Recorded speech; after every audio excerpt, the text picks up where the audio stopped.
behind the scenes, the Royal Report. Good evening, welcome to the Royal Report. I'm Caroline DeRusso. Here's what we've got coming up on the show tonight. Australia is getting its own Queen. Well, in Denmark, but still, same thing. I'll be showering the lovely Mary Donaldson of Tasmania with praise with my panel. King Charles has come under pressure to cut ties with Prince Andrew in the wake of the Epstein documents being unsealed. And I'll be asking royal expert Angela Levin about fresh reports Meghan Markle was unhappy with her treatment by the royal family. But before we get to all that, well, hasn't 2024 started with a bang? And the British royal family no doubt breathed a sigh of relief that it was the Danish royal family to hit the news first. Queen Margrethe of Denmark made a surprise announcement in her New Year's Eve address, advising she would abdicate in favour of her son, who will take the throne on the 14th of January. Eyebrows were raised across the globe, particularly given recent allegations. Now, Queen Margrethe has served as Queen of Denmark for 52 years, and she's actually the cousin of Queen Elizabeth II. And with the British monarch passing, Queen Margrethe became the longest-serving monarch in Europe. She's known for her chain smoking and doing her own grocery shopping. Consequently, she's earned the monikers the People's Queen and the Ashtray Queen. The incoming Queen Mary is our own Mary Donaldson from Tasmania, who met Crown Prince Frederick at a bar in Sydney during the Olympic Games. At the time, she worked in property and by chance met her prince. She apparently sought out deportment classes, and shortly thereafter they started dating and were married in 2004. She gave up her Australian citizenship, learned to speak Danish, and moved to a Northern Hemisphere country which could not have been more different in climate and culture than her native Australia. They've since had 4 children, and the soon-to-be Queen has always been a picture of style and grace. She's been on Vanity Fair's Best Dressed list, featured in Vogue Australia, and of course, most importantly, the Australian Woman's Weekly. Prince Mary is everything and more you could hope for in a Queen. Here she is. Your Royal Highnesses, Your Highnesses, Excellencies, ladies and gentlemen, family, friends. Alle de ting, jeg gerne vil sige. Alle de ting, jeg kan sige. Alle de ting, jeg ikke kan sige. Og alle de ting, der er plads til at sige. 50 år i dag.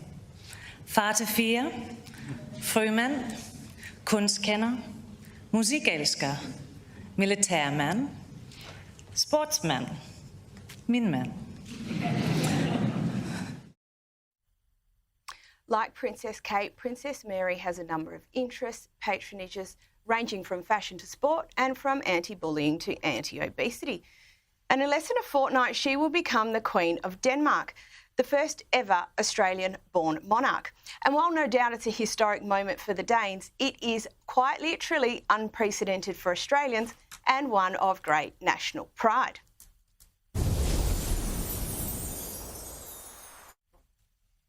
Now, joining us now is Jenna Clark, Associate Editor for The Australian, and Gemma Tognini, Managing Director of GT Communications. Ladies, lovely to have you both on the desk. What a new year. There's a lot of hair on this panel. There's a lot of hair on this panel. Jenna, I will start with you. The Danes are your special topic this evening, aren't they? Yeah, I have to confess. So I moved to Denmark the same year that Mary did. The difference was I gained 20 kilos. She gained a royal title, which is amazing. Anyway, I think it's fabulous. It is completely unprecedented, like you said, for an Aussie to become, I guess, the Queen of a very small but very mighty monarch, sovereign nation in Denmark, which they take their royals very seriously. I think it's really interesting that Queen Margrethe decided to step down. She's been in quite a bit of pain. She had some back surgery earlier this year. And I think we saw it just overnight, some new footage where she did a tour around Copenhagen in her royal carriage. And you could kind of tell, you know, she's given it 2 weeks notice. She's like, guys, this is great. But yeah, I think it's going to be really interesting. So interestingly, they'll both be known as Her Majesty Queen Mary and Her Majesty Queen Margrethe until Margrethe leaves this mortal coil. But I think the most exciting thing is Crown Prince Christian. You know, he's the first Aussie prince and first Aussie Crown Prince and first Aussie king in a couple of years. He's a halfie. Halfie, he is. And as if that there in itself is, you know, not enough controversy, right? The fact that she abdicated. They've tried to claim Mary as Scottish. Now, I feel like this is the great Pavlova scandal all over again. Well, it's not far off Jesus was Palestinian. Yeah. Tis the season, really, isn't it? Yeah. Well, but it's It's nonsense. It's nonsense. I mean, she was born in Tassie. Yeah. I mean, I know that neither of you were probably at school, but the 82 Commonwealth Games, when they left Tassie off the map in Brisbane, like we all know that they've got a little bit of a chip. And hey to our friends in Tassie, we love you and appreciate you. Yeah. She's clearly not. It's like Sam Neill is not Australian. He's a Kiwi. Crowded House, a Kiwi. Farlap was a New Zealand-born horse. We've just got to get these things straight. we do. It is surprising, though, because it's not like she's hidden this. Like, her father, John Donaldson, I think he now lives in Scotland after being an academic in Tassie. He wore a kilt at their beautiful wedding. She paid homage to her heritage during her wedding in 2004. But also, I think probably Danes probably raised her up because Queen of Scots was one of the first queens in Denmark. Right. Like the 1700s. So it is interesting controversy. It's just a little bit of licence. It is, yes. On to the British royals. Obviously, 2023 was a really aesthetic year for the royal family. There was a lot going on, lots of pictures, lots of footage. We saw a real uptick with William and Kate in relation to their use of social media. Yeah, I thought that was really fascinating. And the prevalence of the children now, like George, I mean, he's getting to that age where you can kind of tell he's a little bit awkward in front of the cameras. But I think it's lovely to see little Louis leave his naughty phase. He's just great. I'm here for his content, it's mainly amazing. him and Charlotte. Yes, and what I also love, I think one of the great things we saw, especially on the Sandringham Christmas Day, you know, they're all generally, you know, filter out and things like that. But the beautiful affection that you saw behind the scenes with, you know, Mike Tyndall giving Charlotte a little cuddle and a kiss. But that's them, right? That's the modern royal family. I think when they talk about the modern royal family, to me, at any case, it's this. It's not just the jobs that they do and the fact that one drives one's own car, etc., etc. It's the fact that this iteration of the royal family is no longer afraid to show affection in public. You saw Prince Louis sitting on King Charles's lap at whatever concert that was. I forget which one it was. The one where he was carrying on like a peanut and his dad said, go sit with your grandfather. And he's sitting on it. But you can't imagine William sitting on... I mean, they were clearly close, but the physical affection in public was just not something that they did. Yeah. And Jem, do you think, you know, you've done a lot of advisory work in this area. You know, when you talk about things like engagement, you talk about things like education. It does appear very authentic, particularly those sorts of moments. But does that help with that modernisation and engagement? I think it's relatable. I think you can't fake that sort of stuff. Anyone can throw anything on Instagram, as my account will prove. No, truly, anyone can throw anything under a bunch of filters and do certain things. And I agree with you. I think their social media platforms are incredibly polished and well run and interesting and engaging. But the things that you just referenced, like Mike Tyndall giving, you know, whoever a cuddle and to, you know, again, I referenced that concert because they were all sitting there as a family and they're all playing up and, you know, that wonderful vision of Princess Kate grabbing Louis and going, cut it out. Every mother in England looked at that and went, I feel seen. And that is the stuff you can't fake. Now, look, the UK government is also about to do a poll at the moment. Right. And it's to go out to voters. It's quite a big poll. Essentially asking everyday Britons how the monarchy can better serve them and what they can do. Do you think this is about structural change? Do you think it's about perception? I just think it's the British government not knowing what people care about.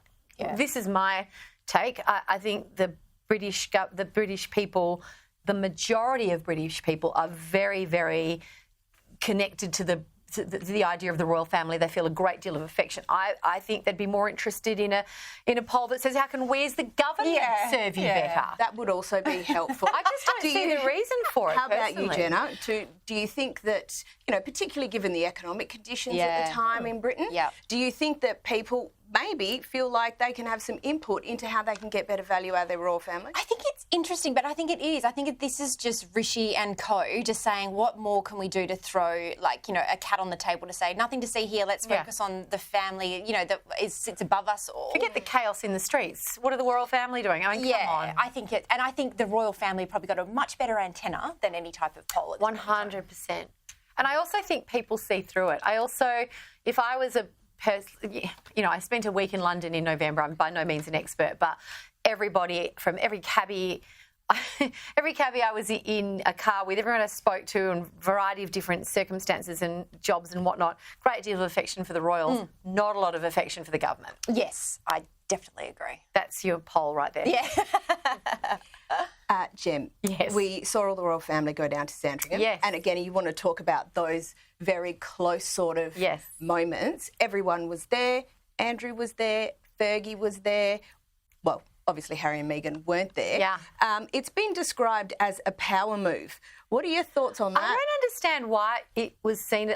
Please help me out here, because I read that and I was like, I don't understand why it's a power move. I saw it as Camilla, who was for a long time an outcast herself. Well, clearly she was having an affair with someone else's husband, so there is that. But, you know, for a long time she was out of the family, and by way of a variety of things, she's now married to Charles. They're very happy, etc., etc. So this is the mother of Beatrice and Eugenie. This isn't just some random woman. And bring it back. Again, it's so relatable. Who doesn't have a family with bits and pieces floating around and issues floating around? I don't see how it's... I just honestly thought it was new king and queen in place. We're doing things a bit differently. Let's bury the hatchet for the sake of everything. Come to Christmas lunch. Again, how relatable. Jenna, speaking of a family that's got bits and pieces all over the place. That was very elegant of me, wasn't it? But it did take me very nicely into our next topic, which is, well, these allegations that have come down in relation to Prince Andrew in the last couple of days. Front pages of the newspaper today calling for Charles to cut Andrew out of the family. I'm not sure how much more he can be defrocked without being totally disinherited. What's the update in a bit more detail, and what does this mean for the family and the way that they engage more broadly? I think it's really interesting because when you read all of the 934 pages that were released, when you read them in detail, there's not a lot new there. Like, I think we pretty much knew, other than the names that were mentioned and then redacted, and they were just mentioned. There was a lot of celebrities there that have never met Epstein. They were never involved. He just sort of mentioned them on a whim. So I think it's really interesting to read that evidence. So I don't know if there's even an appetite to go after him with a pitchfork anymore. Sure, if the allegations are true, of course he did settle with Virginia. So I guess there is that element of what really happened. But I just don't think that there's that appetite to pursue this anymore, with specifically with Andrew, definitely with Ghislaine and obviously Jeffrey. But I don't think with the royal family anymore. I think they're just sort of like, move on. Let's all just move on. Beautiful. Ladies and gentlemen, ladies and gentlemen. Oh my God, ladies, thank you so much. Thank you, Jenna and Gemma. Now, up after the break, we'll be asking royal expert Angela Levin in London about what's making Meghan Markle unhappy now, and will Prince Harry ever come in from the cold? Welcome back to the show. Joining us now is royal expert Angela Levin. Angela, 2023 was a huge year for the royal family with the coronation of King Charles. The Telegraph has reported that half of all Britons celebrated that occasion. Does that sound right to you? It does sound right, actually. I think a lot of people were surprised how keen we all were. Poor King Charles, as he is now, often gets a lot of attacks and, no, he's nothing like the Queen and nobody really wants him. But this proved completely the opposite. There were an amazing number of people. And I know that when now the Queen, Camilla, and King Charles went on the balcony, they looked down and you couldn't see anything but people going all the way down the mile, very excited, very happy, and felt very content that he had taken the chair, as it was, from the Queen. Now, returning to Australia's, soon-to-be Queen Mary, and royal commentator Phil Dampier told the UK Telegraph it's possible that the Queen took this action because she would have been terrified of the marriage breaking up and the royal family losing Mary. It would have caused major problems. The Queen has always seen Mary as a tremendous asset. Now, Angela, do we think that this could be behind the surprise decision? Well, it's an interesting question, isn't it? Because if the relationship is really bad, does one think that Mary will stay there? Is being a queen good enough, and the first royal to be a queen from Australia, would that be enough to keep the marriage intact?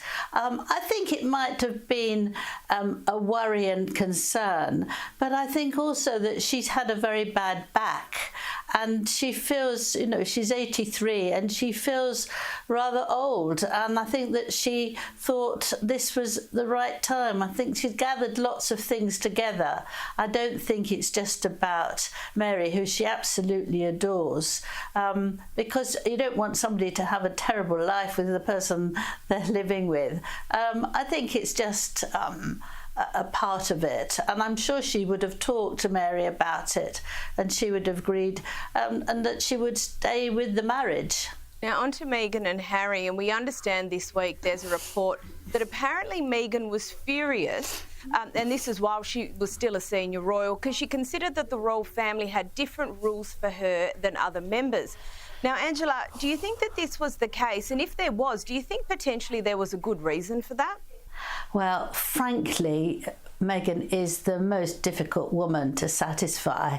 You know, she's got a load of millions, she wants billions. She's one of those people. Now, we have to remember that she's blaming Fergie, was married to Prince Andrew. The whole point of it was that she wasn't any longer married to him. In 1996, they divorced. So the life for Fergie was going to be very difficult. And she didn't take that into consideration. But also, what she's ignoring is that the Queen said to her she would be very happy if she wanted to continue acting. And Meghan said, no, I absolutely don't. I want to give my whole self to the royal family. And that was a rather large error in her part. And yes, so it is ridiculous. I think it's Meghan trying to get publicity, saying anything, and she does like to be a victim. We've seen that many times on broadcasts on the television, and moans and groans, and this is just another one. But what the Queen didn't want and didn't encourage them to do is to use the royal name to make commercial gain, not to sell yourself being royal by making more money. Fergie had to look after herself, and so she was entitled to do whatever she wanted because she was no longer any connection with the royal family. Although she was friendly with Andrew, she didn't have that connection. She didn't go to any of the events. And Meghan and Harry did, and you can't use your royal status to make lots of money. It's not on. It's very, very disproved. Now, given Fergie's attendance at Sandringham for Christmas, it's been suggested that all is forgiven. Does this give Harry a glimmer of hope, or do you think maybe he has to serve a bit of penance, as Fergie's done? I think it's very different between Fergie and Harry. Fergie has never attacked the royal family. She's always supported the monarchy. And through thick and thin, she's always supported her husband. They have been good friends. She's been a very good mother, and she's done what she's been told, really, to keep away. This was mainly due to the late Duke of Edinburgh. He couldn't stand her, and he wanted her nowhere near him, and that lasted for over 20 years. She would take a little country cottage near Sandringham, and the girls, her daughters and her ex-husband, would go in and have their lunch and, you know, play games and be all together without her. And I think it upset the children quite a lot, and would much rather if she was there as well. But once he died, the Queen started inviting Fergie to tea because I think she enjoyed her company. But last year, Queen Camilla, who is not at all a begrudging person, invited her, and Charles, of course, invited her for lunch. That all went very well. So after 22 years, she was invited to join them to go to church. So that's how it happened. It's not that she'd done, just Prince Duke of Edinburgh couldn't stand her, so she wasn't there. But Harry has been terrible to his family. He's talked about very intimate things. He's told lots of untruths. He's very spoilt. He insists that they apologise to Meghan, to how they treated her, which, you know, you think, well, what did they do wrong? She's the one really who should be apologising. And he said things about his brother, about his father, his stepmother, and even Catherine, who he said when he got to know her that she was the sister he'd always wanted, and now that she is, you know, lazy, she's no good, you know, she's just wasn't friendly, she didn't do enough for Meghan. All those things, and I think that's very, very different from actually being a very jolly woman who tries all sorts of things and is fun and positive, to somebody who's being very spiteful, unkind and thoroughly nasty. Angela Levin, a pleasure as always. Thank you for your insights and thank you for joining us. Thank you.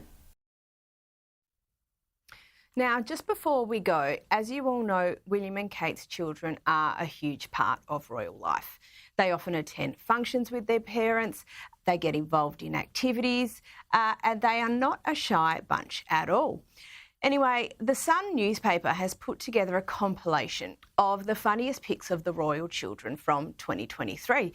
Some of it's them playing, some of it's them at the coronation, all sorts of different things. And they have been absolutely divine the whole year round. Obviously, Prince Louis features heavily, and no occasion is too staid or too formal for him to not be the sparkling light. Now, Charlotte and George also feature, although they're not as animated, obviously, as their younger brother, and probably a little better behaved. And that's the show for tonight. Thank you so much for joining us. Good night, and we will see you next Friday.